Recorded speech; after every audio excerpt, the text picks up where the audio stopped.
போய் கேட்டா எங்க அண்ணா அப்படிதான் பண்ணுவாரு. அப்புறம் மீறி எதனா கேட்டா ராவண்டா மாவண்டா முத்தில நிக்கிற எமன்டா இனிமேல் நாங்க தான்டா எல்லாமே நாங்க தான்டா அப்படின்னு பாட்டு பாட்டு போயிடுவோம். முதல்ல என்ன பண்ண முடியும் பணியும் 2031 அவர் தான். ரொம்ப அவுட் ஆஃப் கண்ட்ரோலா இருக்கிறாங்க இந்த தவைக்க கட்சி. ஃப்ரீடம், மாற்றம், முன்னேற்றம், சுதந்திரம். எங்க அண்ணா ஆட்சியில நாங்கெல்லாம் நல்லா. ஏன் உங்களுக்கு என்ன பிரச்சனை இப்போ?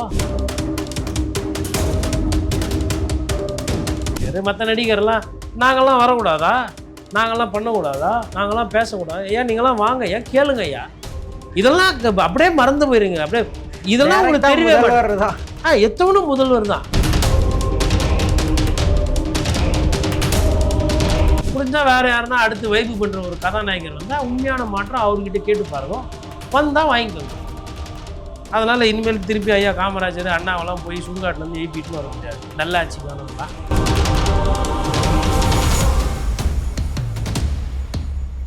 திவிக கூட்டணி கட்சிகள் எல்லாமே பாஜக தீவிரமா எதிர்க்கக்கூடிய கட்சிகள். அந்த கட்சிகளோட ரியாக்ஷன்ஸ் எப்படி இருக்கும்னு நினைக்கிறீங்க? அமைதியா இருக்கும். தாவேக்கா தான் ரியாக்ட் பண்ணணும்.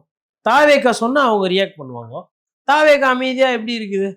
விஜய் சாரே அவர் சொல்லியிருக்காரு அவருக்கு டூயட் தான் பிடிக்கும்னு. இது இந்த வரல செல்ல பேராண்டி எழுந்து வரான் அடிக்க போறாண்டின்னு அந்த பறவை மணியம்மா ஒரு பாட்டு பாடிப்பாங்க, சிங்கம் போல. அந்த பாட்டுலாம் நமக்கு பிடிக்காது. நமக்கு இந்த சச்சின் படத்துல வரும்ல, ஒரு சின்ன தாமரை அப்படின்ற மாதிரி அப்படியே மைல்டா போயிட்டு governor sir please sir yes sir. நாங்களாம் எடுத்ததுக்கெல்லாம் இப்படிலாம் பேச மாட்டோம். நாங்கள் ரொம்ப டிப்ளமேட்டிக்காக அமைதியாக பேசியே எல்லாம் சரி செஞ்சிடும். நான் ஒன்று நம்ம பேசுறது நம்ம வாயிலே இருக்கும், அவங்களுக்கு கேட்கவே கேட்காது. பாதி நேரம் அப்படியே உட்காந்து இருப்போம். இப்போ அமைச்சர் ஒருத்தர் பார்ட்டி ஃபண்டை பற்றிலாம் நான் பேசுவேன், உங்களை யாரும் பேச வேணான்னது. இப்போ இந்த கவர்னர் இப்படி பண்ணிட்டு இருக்கிறாங்களே, மத்திய அரசு பண்ணிட்டு இருக்கிறேன். இப்போ சரிங்க, நான் என்ன கேட்குறேன், தமிழ்த்தாய் வாழ்த்து முதல்ல பாட்டாங்க, இன்னைக்கு அங்கே கடை இல்லை ரெஜிஸ்ட்ராரை நிப்பாட்ட சொல்லு. துணைவேந்தர் போடும்போது கடை வைக்காதனால தானே இது பிரச்சனை. நான் தான் ரெஜிஸ்ட்ராரு, தமிழ்த்தாய் வாழ்த்து தான் போடணும். கவர்னர் கவர்னரா சொல்லி கொடுத்தாரு, அதெல்லாம் முடியாது.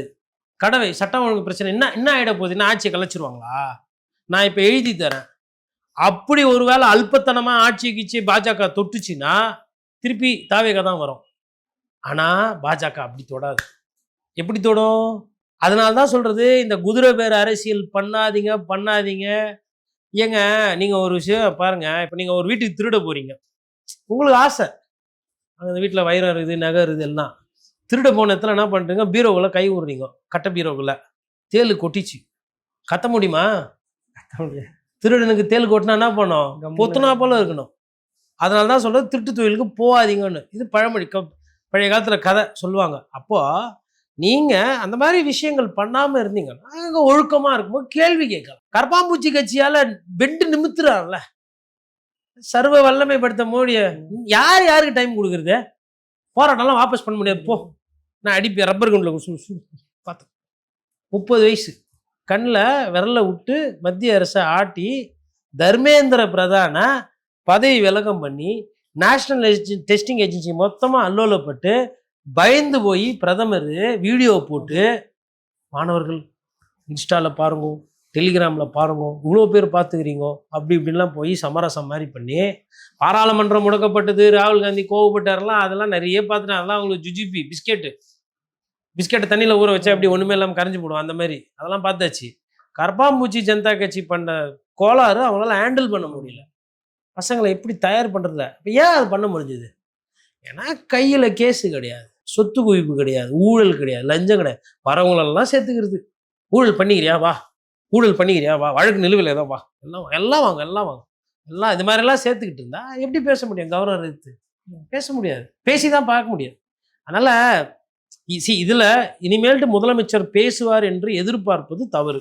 நம்ம தான் ஏமாந்து போவோம். ஆமா, நான் கேட்குறேன், தமிழக அரசியல தமிழக வெற்றி கழகம் ஒண்டி தான் கட்சியா? அது ஆளுங்கட்சியா இருக்கட்டும் எதிர்கட்சியா இருக்கட்டும், அது அவங்க பிரச்சனை, இது தமிழ்நாடு பிரச்சனை. இப்போ கட்சியா நீட் தேர்வு ஃபேரா நடத்தணும், 10 வருஷம் தண்டனம், 10 கோடி ரூபா வரலாம் ஃபைன் போகணும், கட்சியா பண்ணி கொடுத்துச்சு.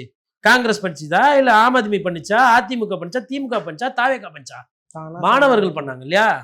இப்ப இன்னைக்கு கரூர்ல 31 பேருக்கு வேலை கொடுக்குது. கட்சிங்க போய் கேஸ் போட்டுச்சு. நீதி யார் கொடுத்தது? நீதிமன்றம் கொடுத்தது. நீதியரசர் நிலைநாட்டுறாரு நீதியை. எப்பா அதிகாரம் இருக்குன்னு துஷ்பிரயோகம் பண்ணாத. சட்டத்துக்கு முன்னாடி இது செல்லுபடி ஆகாது. மற்றவங்களுக்கு எல்லாம் வேலை குத்தியா? அப்ப இது ஒண்டி என்ன? நீதிமன்றம். அது மாதிரி எங்க இருந்தோ யாரோ ஒருத்தர் காப்பாளர் வருவார், மெய் காப்பாளரோ புனித காப்பாளரோ, இல்ல ஜோசப் ஒருத்தர் வருவார். ஜோசப்னா இவரு இல்லை, நம்ம பழைய கடவுள். அந்த மாதிரி யாரோ ஒருத்தர் ஒரு கிருஷ்ணர் மாதிரி ஒருத்தர் வருவார், ஜோசப் வருவார். இல்லை அல்லா ஐயா அப்பா பார்த்துக்கப்பா, வாழ்க்கை இப்படி போகுது, பராக்கத் செய்வாயாக அப்படின்னு துவா செஞ்சா மேபி மேலே யாருக்கிட்டயோ குரல் கேட்கும்ல. ஓகே, இவங்க கிட்டலாம் இனிமேல் எத்தனை சந்தர்ப்பவாத அரசியல், குதிரை வேக அரசியல் பேர் இதுக்கு.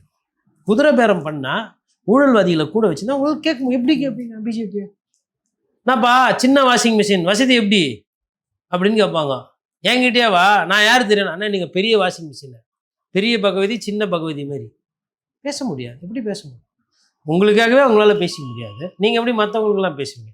காவேரி நேற்று ஒருத்தர் சொல்றாரு நமக்கு உரிமை இல்லைன்னு பேசுறாப்புல பாராளுமன்றத்தில். சார் அதுக்கு தமிழ்நாடு கவர்மெண்ட் சைட்ல இருந்து பெருசா ரியாக்ஷன் இல்லாம பண்ண மாட்டோம் சார். நாங்க அதெல்லாம் எதுக்கு? நாங்க 10வது ஃப்ளோர்ல வந்துட்டு கடலை பார்த்து உக்காந்துக்கிட்டு உயரத்துல இருந்தா எங்க ஆட்சிக்கு நல்லா இருக்கிறோன்ற மாதிரி 4 பேர் சொல்லிட்டாங்க. நாங்க அது மாதிரி விஷயம், பூஜை பொட்டு வச்சுக்கிறது, கையில கயிறு கட்டிக்கிறது, வேலத்து வச்சுக்கிறது, அந்த மாதிரி உயரிய சிந்தனைகள், கஷ்டமான வேலைகள்லாம் இருக்குது இல்லையா? இந்த ரூம் எத்தி இதுல சேர்த்துக்கிறது, இந்த ரூம் எத்தி இதுல சேர்த்துக்கிறது. வசூல் ராஜா படத்துல சொல்லுவாங்க, அண்ணா இது லக்கி நம்பர்ண்ணே அப்படின்ற மாதிரி. இந்த சுந்தரபூசன்ல ஒரு பாட்டு வரும், கெட்டப்பை மாற்றி செட்டப்பை மாற்றி அப்பா வச்ச பேரை மாற்றி அத்தை மாற்றி இத்தை மாற்றி மம்மி வச்ச பேரை மாற்றி பார்த்துட்டேன், ஆஸ்ட்ராலஜி பார்த்துட்டேன், நியூமராலஜி எல்லாமே ஓகே தான் அப்படின்னு மேக் ஓவர் பண்ணி அந்த கதாபாரத்தில் வர ஐயா லிவிங்ஸ்டன் வந்து டான்ஸ் ஆடிக்கிட்டு இருப்பார். அந்த மாதிரி போயிட்டு இருக்குது. எல்லாம் கெட்டப்பு செட்டப்பு எல்லாத்தையும் மாற்றிக்கின்னு, மேக்கப்பு அது இது லைட்டிங் எல்லாத்தையும் மாற்றிக்கிட்டு, அவ்வளோதான். சீரியஸ் பிரச்சனை எதுலையுமே ஒரு கவனம் செலுத்தாம இந்த மாதிரி சில்லற விஷயங்கள்ல மட்டுமே இந்த கவர்மெண்ட் ஃபோக்கஸ் பண்ணிட்டு இருக்காங்களா? பப்ளிக் சந்தோஷமா இருக்கிறாங்க, இன்ஸ்டா பார்க்குறாங்க, லைக் போடுறாங்க, ஃபயர் விடுறாங்க, ஃபேஸ்புக்கில் லவ்வை வெளிப்படுத்துகிறாங்க. என்ன வேணும் இதுக்கு மேலே? ஏங்க மக்களுக்காக தானே நாங்கள் அரசியல் பண்ணுறோம். இப்போ நான் பேசுகிறேன், எனக்கு உறுத்துது, தமிழ் பேசுறதுனால உறுத்துது. இது என்ன நான் நினச்சி பார்த்தேன்னா தமிழக வெற்றி கழகம் வந்து இதை பற்றி பேசாது, இல்லை கவர்னர் இப்படி பண்ணுவார்னு? நடக்குது. யாரும் வந்து ஓணும்கிட்ட பேசணுன்றது விதி கிடையாது. இல்லை ஆளுர் ஷானவாஸ்க்குன்னா வேண்டுதலா? போகிற அரசியலோட தன்மை அப்படி இருக்கு. நியாயத்தை கேட்கறதுக்கு ஆள் கிடையாது, நீதி சொல்றதுக்கு ஆள் கிடையாது, அதனால கேட்குறாங்க, அவ்வளோதான். காவேரி பிரச்சனை பேசுகிறாங்க, எதிர்வினை ஆற்றுறதே கிடையாது. விவசாயிகள் கடனை கூட ரத்து பண்றது இல்லை. சரி, இப்போ உங்க கையில் இருக்கிறதா எதனா பண்ணா அது கூட பண்றது. உள்ளிருப்பு கைது மாதிரி அவரை வச்சிருந்தீங்கன்றாங்க தேவி ஐயா கண்ணு. அதாவது டெல்லியில விவசாயிகள் அந்த 3 மசோதா எடுத்துன்னு வந்தப்ப இவர் இங்கேருந்து புறப்பட்டு போனார். அரை நிர்வாணமா போய் அங்க உட்காந்துக்கிட்டு பிளாட்ஃபார்ம்லயும் ரோட்லயும் உட்காந்து போராட்டம் பண்ணியிருந்தாரு. நான் எப்படி உங்களை மாதிரி அரசியல்வாதிகளும் அந்த மனிதருக்கு அவார்டு கொடுத்துருக்கணும் நேரத்துக்கு. அது கூட என்ன, அவர் வந்து காசு வாங்குறாரு, அவர் வந்து BMW கார்ல போறாரு டெல்லியில, என்னென்னலாமோ காசு வாங்குறவங்க பிஎம்டபிள்யூலாம் ரோட்ல உட்காந்து போராட்டம் பண்ண மாட்டாங்க. இன்னுமா நீங்க எப்படி பண்ணிட்டு இருக்கிறீங்க? சோனம் வங்சுக்கு அப்படிதான் சொன்னீங்க. அவருக்கு சீனால இருந்து பணம் வருது, பணம் சம்பாதிக்கிறவன் ரோட்ல உட்கார மாட்டான் சாமி. அவன் தெளிவா இருப்பாப்புல வியாபாரத்துல. நான் எனக்கு ரோட்ல உட்காந்தா 10 பைசா வரப்போதா? நான் அதுக்கு யார் யார் அட்ஜஸ்ட் பண்ணி யார் யாரோட சேர்ந்து வியாபாரம் பண்ணுவோம், வியாபாரம் பண்ணிட்டு போவேன். இன்னமும் போராளிகளை கொச்சப்படுத்துறது. இப்போ அறப்போர் இயக்கம் இருக்கா, அவங்க தப்பா பண்றாங்க, அவங்களுக்கு அவங்க, இவங்களுக்கு இவங்க. இந்த பியூஷ் மனுஷன் போய் அவரை போய் போராண்டி வைக்கிறது. பியூஷ் மனுஷன் என்ன 15 வருஷமா அவரு கல்லா கட்டினாங்கிறாரு. மலையை குடையாதீங்க, ஆத்த அழிக்காதீங்க, காடை வெட்டாதீங்கன்னு தானே சொன்னாரு. தப்பு உங்க மேல இருக்கிறதுக்கு அதை மடமாற்றம் பண்றது, எல்லாத்துக்கும் பெயிண்ட் அடிக்கிறது, இந்த வேலை தான் பண்றீங்க. இப்போ விவசாயிகள் வந்து அவங்க தான் போராட்டம் பண்ணி அந்த 3 மசோதாக்கள் பண்ணாங்க. மாணவர்கள் தான் போராட்டம் பண்ணி, அது மாதிரி யாராவது ஒருத்தர் தமிழ்நாட்டை காப்பாற்றுவாங்க. ஓகே, மாற்றம் என்பது இது மாற்றம் என்று சொல்லிக் கொள்ளலாம். உண்மையான மாற்றம் என்பது தமிழ்த்தாய் வாழ்த்து 3வது இடத்துக்கும், வந்தே மாதரம், ஜனகணமன, நமக்கு பிடித்த இந்திய பாடல்கள் முதல் வருது. இது வந்து நம்ம இந்த இவர் ஒருத்தர் இலங்கை தமிழ் அழகா பேசுவார் இல்லைங்களா, இந்த பாடல் நிகழ்ச்சி, அந்த மாதிரி தான் நடத்திட்டு போக வேண்டியதுதான். ஓகே, அவ்வளவுதான். இதனால் என்னவென்று நேர்களுக்கு பிடித்த அந்த பாடல் 3வது இடத்திற்கு தள்ளப்பட்டிருக்கிறது. ஆகவே உங்களுக்கு பிடித்த இதோ இந்தி பாடல்கள் நீங்கள் இதை பாடிக்கொண்டு, அதாவது இதுல ஒரு சட்டம் வேற, இது மதிக்கலைன்னா வந்து நடவடிக்கை. இப்ப யாரும் இங்க பாட மாட்டோம்லாம் சொல்லல, நீங்க தான் உணர்வுகளை புரிஞ்சிக்காம விளையாடுறீங்க. ஒரு சிலருக்கு நாட்டு தமிழ்நாட்டு பாடல் மாநில பாடல் இருக்கும், இருந்தால் பாட போகிறாங்க. ஒரு சில மொழியெலாம் வந்து எழுத்து தான் இருக்கும், இல்லை ஒரு சிலது பேச்சு வடிவில் இருக்கும். ஒவ்வொரு மொழியை பற்றின புரிதல் இல்லாமல் இது வந்து கிரேக்கம், லத்தீனு, விவிலியம், இது கிறிஸ்துவ காலத்தில் பைபிள் எழுதின மொழி, சீனா, அந்த மாதிரி ஒரு மூத்த மொழி தமிழ் மொழி. சும்மா பேசும்போது திருக்குறளில் பேசுகிறதும், கரிகால் பெருவாள் தான் வீட்டாண்ட வந்துக்கிட்டு வேட்டி சட்டை போட்டுக்கின்னு இந்த பூரா எல்லாம் வந்து இதுதான் என்ன சொல்கிறது, ஒரு கிம்மிக்ஸு. உண்மையிலே அப்படி ஒரு எண்ணம் இருந்தால், ஏன்னா தமிழ்நாட்டில் இது என்ன கேள்வி கேட்டாங்கன்னா, அவங்க பாவம் ஏதோ பாடிட்டு போகிறாங்க ஃபஸ்ட்டு, நம்ம பாட மாட்டோம் சொல்லலையே, 1 2 3 பாடிட்டு போகிறாங்க, ஏன் அதை பார்த்துரும்? உங்களுக்கு தோணலைல்ல, உங்களுக்கு அது புரியலைல்ல பேசுறது. அப்போனா எல்லாத்துக்கும் பிரகாஷ்ராஜா அவருக்கு ஆல்ரெடி படம் நிறைய கொடுக்குறது கிடையாது. பிரகாஷ்ராஜா வந்து பேசிட்டு இருப்பார் இந்த மாதிரி விஷயத்துக்குலாம். ஒரு நடிகர் எத்தனை விஷயம் தான் பேசுகிறார். அந்த காலத்தில் எம்ஆர் ராதா பேசினார், இப்போ பிரகாஷ்ராஜ் பேசியிருக்காரு. மற்ற நடிகர்லாம் நாங்கள்லாம் வரக்கூடாதா, நாங்கள்லாம் பண்ணக்கூடாதா, நாங்கள்லாம் பேசக்கூடாது, ஏன் நீங்களாம் வாங்க, ஏன் கேளுங்க ஐயா, இதெல்லாம் அப்படியே மறந்து போயிருங்க. அப்படியே இதெல்லாம் உங்களுக்கு தெரியவே முதல்வர் எத்தவனும் முதல்வர் தான் சார். இப்போ கரூர்ல பாதிக்கப்பட்டவங்களுக்கு உயிரிழந்த குடும்பத்துக்கு அரசு வேலை கொடுத்ததை உயர்நீதிமன்றம் ரத்து பண்ணிடுச்சு. இப்போ சுப்ரீம் கோர்ட் கவர்மெண்ட் போறதா சொல்றாங்க. சுப்ரீம் கோர்ட்ல தமிழ்நாடு கவர்மெண்ட்டுக்கு ஃபேவரா வர வாய்ப்பு இருக்கா, இல்லை அங்கேயுமே கடுமையான கண்டனங்களை தான் எதிர்கொள்ள வேண்டியிருக்கும்? கடுமையான கண்டனங்கள் தான் வரும். ஹைகோர்ட்லேயே வேலை ஆகல. ஹைகோர்ட் என்ன சொல்லுதுன்னு மெரிட்ஸ் ஆஃப் த கேஸ் பார்க்கும்போது அவங்க வந்து கான்ஸ்டியூஷன் வயலேஷன்ன்றாங்க. இது ஆர்டிகல் 14, ஆர்டிகல் 16. ஆர்டிகல் 14 வந்து ரைட் டு ஈக்குவாலிட்டி, சட்டத்துக்கு முன்னாடி எல்லாம் சமம். அதை வந்து இது மீறுது, வயலேட் பண்ணுது. இது அதை பைபாஸ் பண்ணுது, அதை ஏமாத்துது, அந்த சட்டத்தை இது மீறுது. ரெண்டாவது இது எங்கன்னா ஆர்டிகல் 16, வேலை வாய்ப்புன்னு வரும்போது எல்லாருக்கும் ஒரே சமமாக தலையில் நடத்தணும். இப்போ உங்களுக்கு வந்து எம்பிபிஎஸ்க்கு அட்மிஷன் கிடைக்குதுன்னா எனக்கும் எம்பிபிஎஸ் அட்மிஷன் கிடைக்கிறது சமமாக இருக்கணும். அதில் ரிசர்வேஷன் ஒரு விதிவிலக்கு அப்படின்னு ஒரு சில சட்டம் இருக்குது. அப்புறம் வயசு, என்ன வயசு இருக்கணும், எந்த வயசு வரணும், இந்த அதுக்கு நீங்கள் தகுதி அப்படின்ற மாதிரி சட்டங்கள் இருக்குங்க. அந்த சட்டங்கள்லாம் இப்போ புதுசாலாம் போடல, ஆல்ரெடி பல வருடங்களாக இருக்குது. பல 10 வருஷத்துக்கு முன்னாடி, எத்தனையோ வருஷத்துக்கு முன்னாடி இதெல்லாம் போட்டது. இந்த கான்ஸ்டியூஷனில் இருக்கிறத பாதுகாக்கிறது தான் கோர்ட்டு. கோர்ட்டோட வேலை வந்து கட்சியை குசிப்படுத்துறது கிடையாது. கோர்ட்டோட வேலை சட்டத்திட்டங்களே இந்த நாட்டில் இருக்கிறத பாதுகாக்க. அதே மாதிரி உச்சநீதிமன்றம், சுப்ரீம் கோர்ட்டு ஒரு சில கைட்லைன்ஸ் சொல்லு, இதை இப்படி பண்ண. உதாரணத்துக்கு டிஜிபி நியமனம் பண்ணணும்னா சுப்ரீம் கோர்ட் ஒரு சில கைட்லைன்ஸ் கொடுத்துருக்கு. மத்திய அரசு கிட்ட மாநில அரசு ஒரு பட்டியலை கொடுக்கும். மத்திய அரசு மாநில அரசு பேசி மத்திய அரசு ஒரு சில முடிவுகள் எடுத்து சொல்லும். அதன் அடிப்படையில் டிஜிபி அப்பாயின்ட் பண்ணிடும். இது வந்து கோர்ட்டுக்கெல்லாம் போய் இது ஒரு நடைமுறை, இதுக்கு வந்து ரெகுலேஷன்ஸ் இருக்கு. அந்த மாதிரி வேலை வாய்ப்புக்கும் இருக்கு ரெகுலேஷன்ஸ். அதெல்லாம் எதுவுமே பண்ணாம விஜய் நான் முடிவு பண்ணிட்டாரு. கோர்ட்ல சேலஞ்ச் ஆகும்னே தெரிஞ்சு ஒரு இடைத்தேர்தலுக்காக இவங்க ஒரு பண்ண ஏற்பாடுங்கிறதால சாமானிய மக்கள் கிட்ட நீங்க அதை இப்போ நான் வந்து பத்திரிகைக்காரன், நீங்க ஒரு பத்திரிகையாளர், இந்த செய்தியை எத்தனை பேர் பார்ப்பாங்க? இப்போ இதே வந்து இப்போ தனுஷ் ஒரு பேச்சுக்கு இதை எடுத்து விஜயன்னா சட்டத்தை கையில் எடுக்காதீங்கன்னா உங்களோட ரசிகர்களுக்கு நீங்க தானே செய்யணும். அவங்க 10 வருஷம் 20 வருஷம் வேலை செஞ்சா எவ்வளவு பணம் வரும்? உங்ககிட்ட இருக்கிற செல்வாக்குக்கு நீங்க இதை கொடுக்கலாம். நீங்க இதை வேணும்ட்டு இடியாப்ப சிக்கலாக்குறீங்க, கோர்ட்டுக்கு நேரத்தை வீணடிக்கிறீங்க. அந்த பாதிக்கப்பட்ட மக்களுக்கு வந்துட்டு நீங்க உங்க நிவாரணத்தை கொடுக்காம ஊராமூட்டு நெய்யில ஸ்வீட்டு செய்கிறீங்க. ஸ்வீட்டு செய்யாதீங்க, நீங்களே பார்த்து எதனா பண்ணி அவங்களும் சந்தோஷமா இருக்கட்டும். இதுக்கு முன்னாடி யாருமே கொடுக்கலன்னா நீங்க பண்ணுங்க அப்படின்னு ஒரு வேலை தனுஷ் சொல்றாருன்னு வச்சுக்கோங்களேன், பேசு பொருளாம். உதயநிதி ஸ்டாலின் சொன்னாவோ, இல்லை எடப்பாடி பழனிசாமி சொன்னாவோ, இல்லை பத்திரிகையாளர்கள் பேசினாவோ பேசு பொருளாகும். நாங்கள் என்ன பண்ணோம், சாங்க போட்டு வைப்பு பண்ணி கடந்து போவோம். அப்போ அட்வான்டேஜ் யாருக்கு? அந்த இடத்துல அட்வான்டேஜ் வந்து விஜய் சாருக்கு. அதனால நான் தோன்றதை அப்படிதான் பண்ணுவேன். ஜோசியரை பார்க்குறவரை சிறப்பு அதிகாரியாக போடுவேன். இங்கே கூட இருக்கிற அதிகாரிகள் கேபினெட் மீட்டிங்கில் அட்டன் பண்ணுவேன். போய் கேட்டால் எங்கள் அண்ணா அப்படிதான் பண்ணுவார். இனிமேல் உங்களெல்லாம் ஒன்றும் பண்ண முடியாது. அப்புறம் மீறி எதனா கேட்டேன்னா ராவண்டா மாவண்டா மொத்தத்தில் நிற்கிற எமன்டா, இனிமேல் நாங்கள் தான்டா, எல்லாமே நாங்கள் தான்டா அப்படின்னு பாட்டு போயிடுவோம். உங்களால் என்ன பண்ண முடியுமோ பண்ணியும்.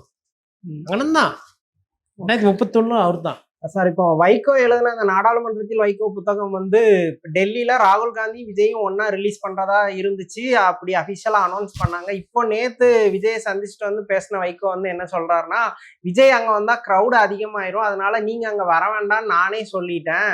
ஸோ அந்த புத்தகத்தை அவர் வெளியிடலை அப்படின்னு சொல்லி ஒரு விஷயத்த அவர் விளக்குறாரு. உண்மையிலே கூட்டம் வந்துருங்கிறது தான் ரீசனா, இல்லை விஜய் வந்து காங்கிரஸோடயோ இல்லை இந்தியா அலைன்ஸோட க்ளோஸா இருக்கிறத அவாய்ட் பண்றாரா? அதை நம்ம எப்படி டீகோட் பண்ணணும்? அதாவது கார்த்திக், இப்போ இந்த கேள்வி நீங்கள் கேட்குறீங்க. இந்த கேள்வி நீங்கள் கேட்கும்போது உங்களை அறியாமலே நீங்களே கொஞ்சம் லைட்டாக சிரிச்சிடுறீங்க. ஏன் அது நடக்குது? ஏன்னா அந்த அரசியல் தன்மை அப்படி இருக்குது, நகைச்சுவையாக இருக்குது. இப்போ 10,000 பேர் 15,000 பேர் கூட்டினாங்க ஜந்தர் மந்தரில்.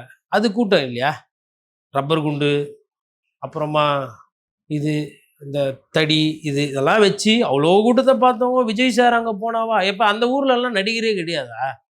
இந்த ரித்திக் ரோஷன், அதுக்கப்புறமா சல்மான் கான், ஆமீர் கான், அவங்களாம் அங்கே தான் அந்த பக்கம் இந்த பாம்பே டெல்லிலாம் போயிட்டு தானே வந்துருக்குறாங்க. அவங்களாம் டெல்லிலாம் போகிறதே கிடையாதா? விஜய் சார் போனால் தான் பயங்கரமாக நெரிசல் ஆகிடும். சரி, ரைட்டு.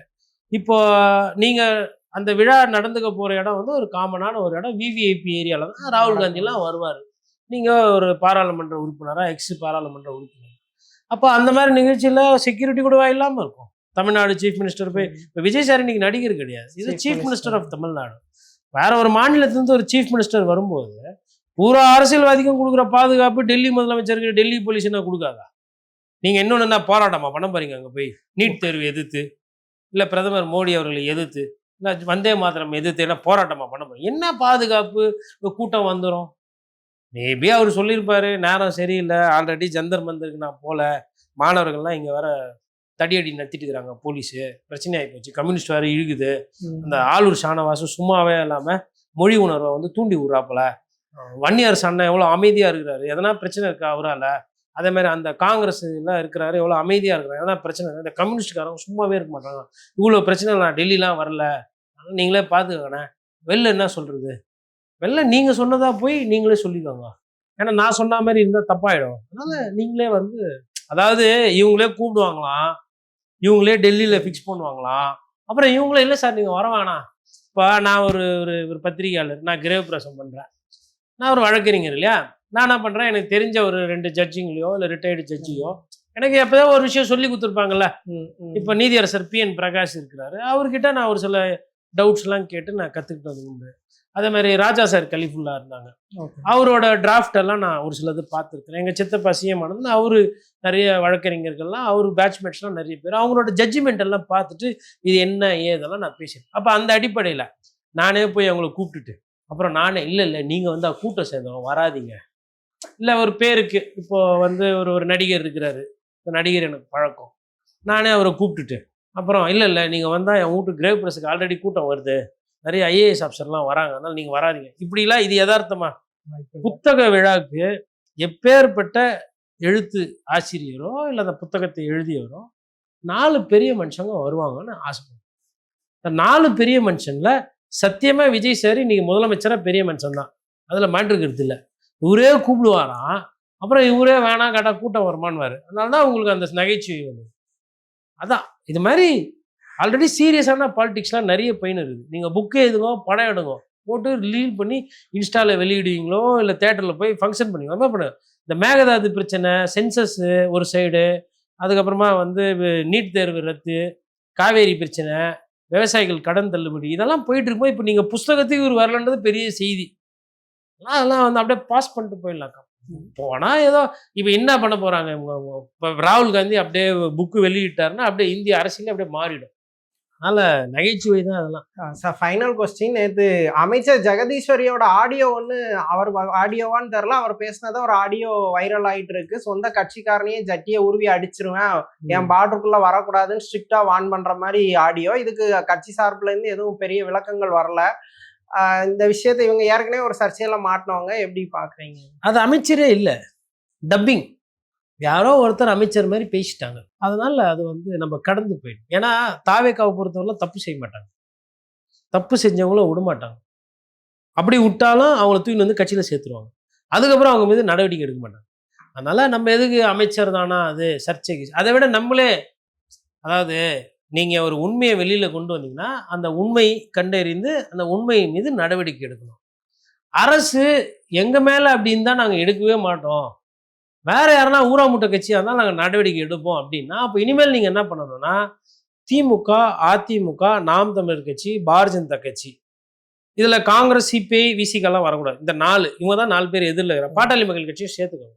இந்த 5 கட்சியில எதனா தப்பு பண்ணாங்க, கடையில போய் மிரட்டினாங்க, இல்ல கடையில போய் உருட்டாங்க, வெட்டிடுவேன், கொன்றுவேன், ஜெட்டியோட உட்கார வச்சிடும், அப்படி எதனா பேசினாங்கன்னா அதை நீங்க அந்த உண்மையை ஊடகம் வெளியிட்டதுன்னா அரசு நடவடிக்கை எடுக்கும். தாவேக்களுக்கும் தப்பு பண்ண மாட்டாங்க. நாங்க அப்படிதான் வந்து கட்சியை பலப்படுத்தியிருக்கோம், அப்படிதான் சொல்லியிருக்கோம். அதனால அது அமைச்சரா இருக்கிறதுக்கு வாய்ப்பு இல்லை அப்படின்ற அந்த உயரிய கொள்கைக்கு நம்மளே போயிட்டோம்னா இதை பத்தின டைம் வந்து வேஸ்ட் ஆகும்.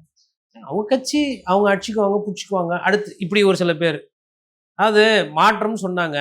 ஏதோ திமுக வந்து குண்டர்கள் அதிகமா இருந்து பண்றாங்கன்னு கடந்த காலத்துல நடந்திருக்குது. பிரியாணி கடையில் போய் சாப்பாடு சாப்பிட்டு ஃப்ரைட் ரைஸ் காட்டுனா இப்படி பாக்ஸிங் நிற்பார் அவர். பாக்குறியா எங்கிட்டே காசா அப்படின்ற மாதிரி. இது என்னன்னா ஒண்ணுக்கு ஒண்ணு வாங்கல் இல்லை. இது என்னன்னா பாக்குறியா உன்னை தூக்கிடுறேன் பாக்குறியா, முச்சிடுறேன் பாக்குறேன்ற மாதிரி பேசியிருக்கிறதா தகவல் வருது. இயற்கைக்கு தான் வெளிச்சம். வழக்கம் போல விஜய் அண்ணா வாய் திறக்க மாட்டாரு. மாத்திரையை உட்காந்துக்கின்னு இப்படி இப்படி குத்திக்கின்னு அவ்வளோ பேர் பார்த்துக்கின்னு வந்த பூவே ஒன்றும் ஆகலை, எதுவுமே நடக்கலை. பாலியல் சீண்டல் வீடியோ எடுத்து போட்டு அது பிரச்சனை, அதுவே ஒன்றும் ஆகலை. கொலை முரட்டெல்லாம் ஸ்டாண்டர்டு கம்மி. ஏன் போன ஆட்சி காலத்தில் இதுவும் கேட்பாங்க, போன ஆட்சி காலத்தில் சேகர் பாபு சார் யாருமே அன்பா மிரட்டலையா? யார் தண்டராஜா? பாக்குறியா இன்னும் ஆகுற பாரு நீ. இப்போ பேசினார்ல, நடவடிக்கை எடுத்தாங்களா? அப்புறம் அப்போ திமுகவோட நியாயம் அது, தாவேக்காவோட நியாயம் இது. உண்மையான நியாயம் இப்போ உங்களுக்கு இல்லை. அதனால அதை எப்படி தாய் உள்ளத்தோட நீங்க மன்னிச்சு விட்டுட்டீங்களோ அதே மாதிரி இதையும் தாய் உள்ளத்தோட மன்னிச்சு விட்டுருங்க. முடிஞ்சா வேற யாருன்னா அடுத்து வைப்பு பண்ற ஒரு கதாநாயகர் வந்தா உண்மையான மாற்றம் அவர்கிட்ட கேட்டு பாருங்க, வந்தா வாங்கிக்கோங்க. அதனால இனிமேல் திருப்பி ஐயா காமராஜர் அண்ணாவெல்லாம் போய் சுடுகாட்டுல இருந்து எழுப்பிட்டுன்னு வர முடியாது. நல்ல ஆட்சி வேணும்லாம் மாற்றம்லாம் வேணாம். இவங்க தான் நமக்கு, இவங்க தான் இதை வச்சு என்ன பண்றதோ இந்த வண்டி எத்தனை போய் ஈயம் பித்தாளைக்கு பழைய பேர்ச்சம் அப்படின்வாங்கல்ல, அந்த மாதிரி பேர்ச்சம்பழம் தான் இருக்கிறத வச்சுன்னு அதுக்குள்ள பேசிட்டு என்னமோ அது அமைச்சரா இருக்கிறதுக்கு வாய்ப்பு இல்லைன்ற மாதிரி தோணுது. இப்படி நம்மளே முடிவு. ஆமா, பத்திரப்பதிவு துறையில அந்த திண்டுக்கல்ல பயணியில தப்பு நடக்கல. ஆமா, தப்பு நடக்கல. 5 வருஷம் முடிஞ்சவன தாங்க எதுவுமே தெரியும். அது வரையிலும் ஐயா வைகோ சொன்னார்ல, அதான் உண்மை. கூட்டணியில் இருக்கும்போது பேசக்கூடாது. கூட்டணி தர்மம் இல்லை. கூட்டணி முடிஞ்சிச்சு அவங்க தோத்து போயிட்டாங்கன்னா அப்ப மாட்டி விட்டுருணும். அது மாதிரிதான் போகும். அதனால இப்போ அவங்க பேசினது அமைச்சரா இல்லையா, இப்போ நீங்க வந்து ஐயா சேகர் பாபு பேசினது வேணா இப்போ நீங்க இது பண்ணலாம், வெரிஃபை பண்ணலாம். ஜெகதீஸ்வரி தான் பேசினாங்களான்றது எப்போ வெளியே வரும்? அந்த தாவேக்கா தோத்தாதான் வெளியில வரும். தாவேக்காவை திருப்பி ஜெயிச்சுச்சுன்னா வராது. அப்ப மீறி இல்ல இப்ப கார்த்தி வந்து டென்ஷனா இல்ல என்ன நீங்க ஒரு பத்திரிகையாளரு நீங்க சொல்லுங்க அப்படின்னா கையை முறுக்கி ராணிப்பேட்டையில ஒரு எம்எல்ஏ பத்திரிகாரன் கையெல்லாம் முறுக்கி அடிச்சு அனுப்புறாராம். குஸ்தி வீரரா இருந்திருப்பார் போல போன ஜென்மத்துல. அந்த மாதிரி கூட நிகழ்வுகள் நடக்கலாம். ரொம்ப அவுட் ஆஃப் கண்ட்ரோலா இருக்கிறாங்க இந்த தாவேக்கா கட்சி. ஃப்ரீடம், மாற்றம், முன்னேற்றம், சுதந்திரம். எங்க அண்ணா ஆட்சியில நாங்கெல்லாம் நல்லா. ஏன் உங்களுக்கு என்ன பிரச்சனை இப்போ? ஏன் திமுக காரங்க பண்ணப்போ நல்லா இருந்தா, அண்ணா திமுக காரங்க பண்ணப்போ நல்லா இருந்ததா? எங்க ஆட்சி ஒண்டி பண்ணக்கூடாதுன்றீங்க. எதுக்கு நாங்க ஆட்சி வந்தது? இதுக்குதான். ஒரு சுதந்திரத்தை எங்களை சுவாசிக்க விடுங்க. நாங்க வைப்பு பண்ணுவோம், இந்த மாதிரிலாம் பண்ணுவோம். ஓட்டு போட்டாங்க, மக்கள் போட்டிருக்காங்க, அதை அனுபவிக்க வேணாவா? அதுக்குள்ள அவசரப்படுறீங்க. எவ்வளவு விஷயம் நடந்திருக்கு. இது வெறும் யாருன்னா அமைச்சர்கள்லாம் லீவு கொடுத்து தேட்டர்ல படம் பார்க்க விட்டுக்கிறாங்களா? அமைச்சருங்களே யாருன்னா மதிச்சிங்களா? அமைச்சருக்கும் தேட்டர்ல படம் பார்க்கணும், பாப்கார்ன் சாப்பிடணும் ஆசை இருக்கும்ல. இவ்வளோ நாள் எப்போ பார்த்தாலும் வெள்ளை சொக்கா போட்டு விட்டு கார்ல இங்க போறது அங்க போறது, பணம் சம்பாதிக்கிறது, ஊழல் பண்றது. அவங்களோட வாழ்க்கையில ஒரு மாற்றத்தை கொண்டு வந்தோமா? தேட்டர்ல அப்படி படம் பார்த்துட்டு போய் அப்புறம் ஒரு சீன் சிரிப்பு, ஒரு சீன் அழுவ, ஒரு சீன் சோகம், ஒரு சீன் நம்பிக்கை. அதெல்லாம் எவ்வளவு பரிணாம வளர்ச்சி. அதனால அதெல்லாம் மாற்றம், நல்ல மாற்றம். தமிழ்நாடு அரசியல் குறித்து பல விஷயங்களை விரிவாக பேசுனீங்க. ரொம்ப நன்றி.